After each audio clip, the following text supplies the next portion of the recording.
बच्चों, हम कृषि के लिए संस्थागत साख के बारे में कल आपको बता रहे थे। आज हम आपको भारतीय रिजर्व बैंक द्वारा सहकारी साख में योगदान के बारे में जानकारी देंगे। ग्रामीण साख के संदर्भ में AD गोरवाला की अध्यक्षता में एक अखिल भारतीय ग्रामीण साख सर्वेक्षण की रिपोर्ट दिसंबर 1954 में प्रकाशित की गई थी।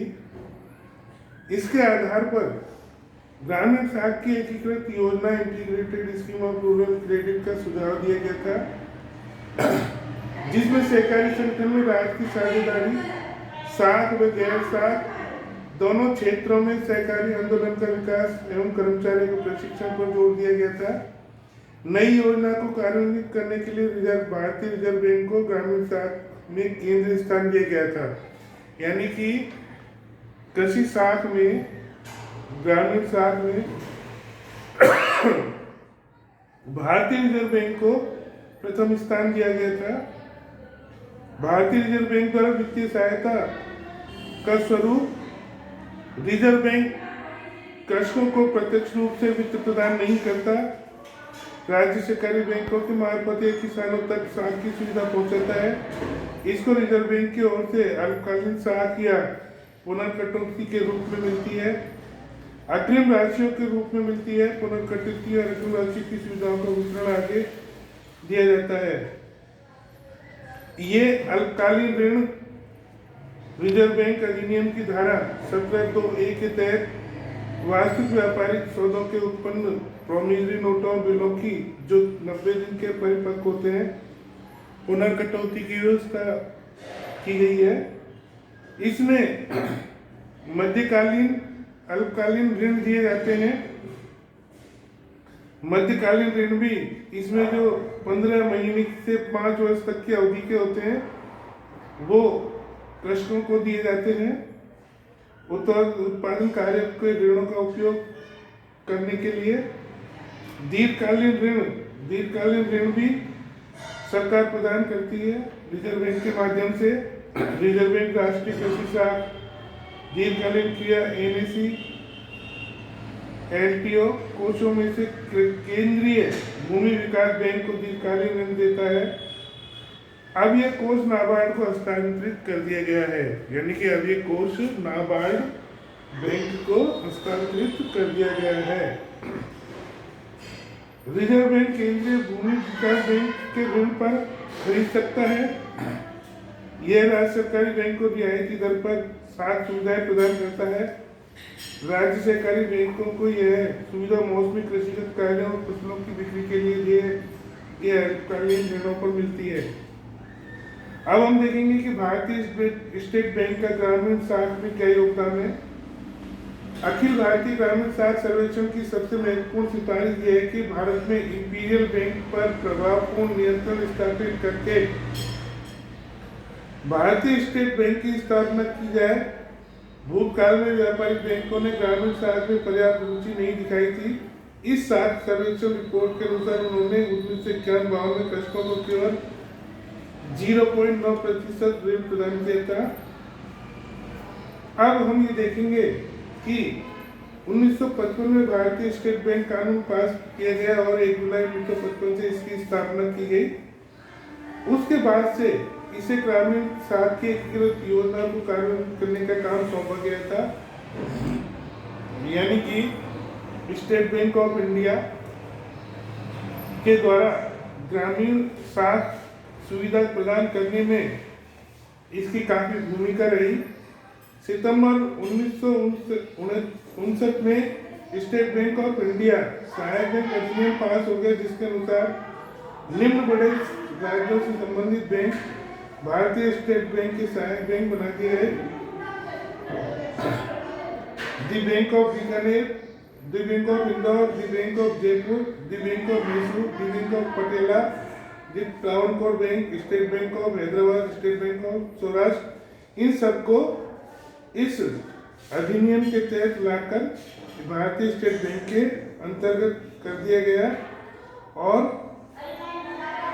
कृषि की वित्तीय व्यवस्था पूर्व में भारतीय स्टेट बैंक के समन्वित ग्रामीण विकास कार्यक्रम इंटीग्रेटेड रूरल डेवलपमेंट प्रोग्राम के तहत कृषिगत क्षेत्र को कई करोड़ रुपए के कर्ज दिए गए, जो लाखों कृषकों को लाभ प्राप्त हुआ।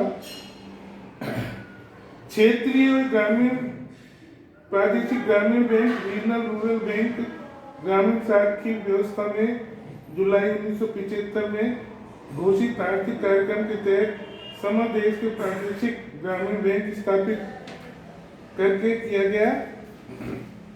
अब हम देखेंगे कि 1 अप्रैल 1919 में इनका एकीकरण की प्रक्रिया चालू हो जाने से इनकी संख्या 2005 में 196 से घटकर 45 रह गई। कृषिगत साख को विकसित करने के लिए आवश्यक सुझाव क्या क्या दिए जा सकते हैं, वो हम आपको बताएंगे। कृषिगत साख में विकसित करने के लिए, यानी कि इसको और अधिक कारगर बनाने के लिए क्या क्या सुझाव दिए जा सकते हैं। एक विकासोन्मुख अर्थव्यवस्था के उचित व प्रत्यक्ष कृषिगत साख व्यवस्था की आवश्यकता होती है, उसके लिए निम्न सुझाव दिए जा सकते हैं। सहकारी साख और सहकारी बिक्री के कार्यों की आवश्यकता तालमेल स्थापित करना किया जाना चाहिए, यानी कि सहकारी साख और सहकारी बिक्री के कार्यों में आवश्यक रूप से तालमेल होना चाहिए। गांवों में सहकारिता की भावना ज्यादा प्रचार होना चाहिए। सहकारी साख समितियों में पूंजीगत साधन बढ़ाए जाने चाहिए। व्यापारिक बैंकों को कृषिगत साख में विशेष दिलचस्पी दिखनी चाहिए। 20 बड़े राष्ट्रीय बैंक राष्ट्रीयकरण से इस दिशा में काफी प्रगति हुई। गोदाम बनाने का कार्यक्रम तेजी से पूरा किया जाना चाहिए।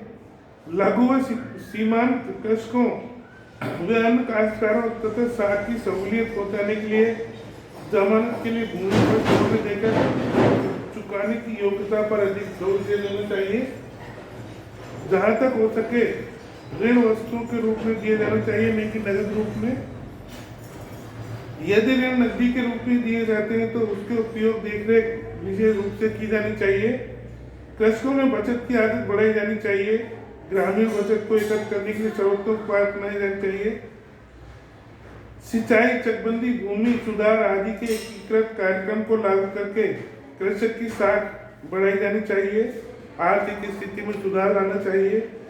राष्ट्रीय ग्रामीण रोजगार गारंटी कार्यक्रम पर विशेष जोर दिया जाना चाहिए और पंचायती राज संस्था को सुदृढ़ करना भी आवश्यक है।